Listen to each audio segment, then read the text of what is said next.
अगर श्री कृष्ण ये चने खा गए तो पूरा जगत ही दरिद्र हो जाए। विचार करिए आप, बड़ा सुंदर प्रसंग है। हम सुदामा को चोर कहते हैं, वो चने चोरी करके खा गए।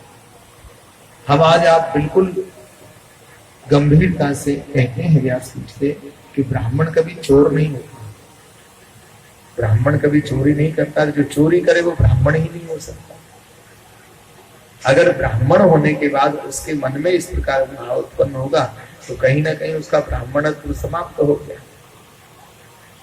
अगर जो जिम्मेदारी हमारी रक्षा की थी, तो सुदामा और कृष्ण जब जंगल में गए, योग की बात है, कहते हैं कि जब कुछ विशेष घटता है तो परिस्थिति पहले से बनने लगती है। बोलो जय श्री। अगर कोई घटना होना है तो परिस्थितियां पहले से निर्मित होती है।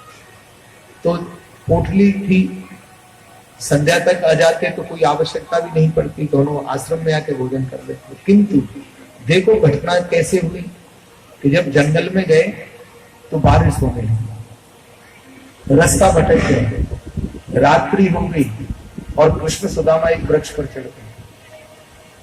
अब आधी रात का समय, दोनों जो थे बालक ही थे, अवस्था ज्यादा थी नहीं।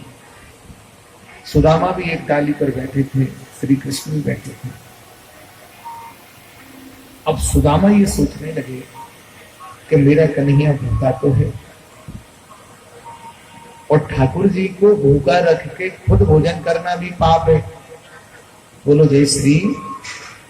भोजन अगर हम करें तो ठाकुर जी को भोग लगा, बेईमानी के ढंग से तुम भगवान की सेवा भी करो तो उसका फल आपको उतना अच्छा, अशांति रहेगी ना।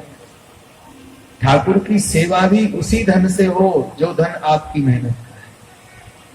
ठाकुर की अगर हम सेवा करें तो जो हमने मेहनत किया है।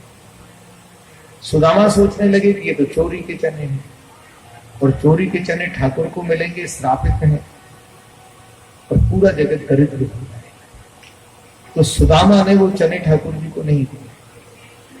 अब चने चोरी से तो खा नहीं सकते, चने खाओगे तो आवाज होगी आपकी, होगी या नहीं? तो जैसे ही किट किट का शब्द हुआ, भगवान की आंख में आंसू आ गए। सुदामा, आप ब्राह्मण को दक्षिणा देते हो, ब्राह्मण बदले में तुम्हें आशीर्वाद देता है। वो आशीर्वाद नहीं देता महाराज, वो अपने पुण्य तुम्हें देता है। अगर उसने पुण्य किया है तो ही वो दक्षिणा उसको हजम होगी, और अगर पुण्य नहीं किया तो इसके तो बेचारे के कुल का ही नाश हो जाएगा। देखिए सुदामा का दृष्टिकोण कितना श्रेष्ठ था।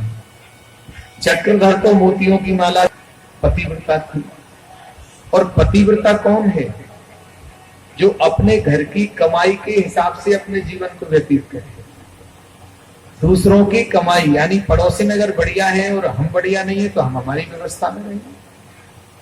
ऐसा नहीं कि अकारण अपने पति को पाप करने की ओर प्रेषित करें। मस्त रहती, लेकिन जगत तुम्हें मस्त रहने का दे। मोहल्ले की स्त्रियां आ गई थे, तुम्हारे पति तो द्वारकाधीश के मित्र हैं, तुम भेजती क्यों नहीं द्वारकाधीश के पास? देखो हमारे वस्त्र कैसे हैं, तुम्हारे वस्त्र गंदे हैं। अब स्त्रियों का हृदय बड़ा कोमल होता है। ये जो माताएं बैठी हैं, इनको कोई भी ठग ले जाए या कोई भी बहका दे, पट बहक जाते। आप जाते क्यों नहीं? लक्ष्मीपति जिसके सखा उसे विपत्ति क्यों हो, और जिनकी कृपा कटाक्ष से दर्द रहे ना। और कहने लगी कि देखो ना तन पर वस्त्र नहीं है पूरे, ओढ़ने के साधन घटे, ओढ़ लेते हैं बिछाने का नहीं, बिछा देते हैं ओढ़ने का नहीं। और नहीं पास अब तो रहा मुट्ठी भर भी। मेरे भगवन किसी को गरीबी न दे, मेरे भगवन किसी को गरीबी न दे, मौत दे दे मगर बदनसीबी न दे।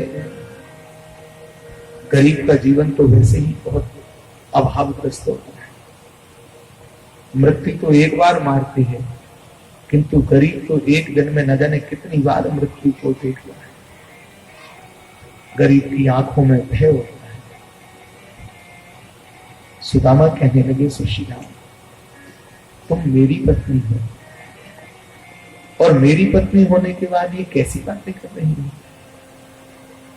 तो सुशीला ने कहा, स्वामी बातों से पेट नहीं भरता, नहीं पास अब तो रहा मुट्ठी भर भी अन्न, नहीं पास अब तो रहा मुट्ठी भर भी अन्न, धन में भव सब पाए यदि यदुवर होय प्रसन्न। सुदामा कहते, मैं पूरे जग को शिक्षा देता हूं कि शिक्षक हो सगरे जग को,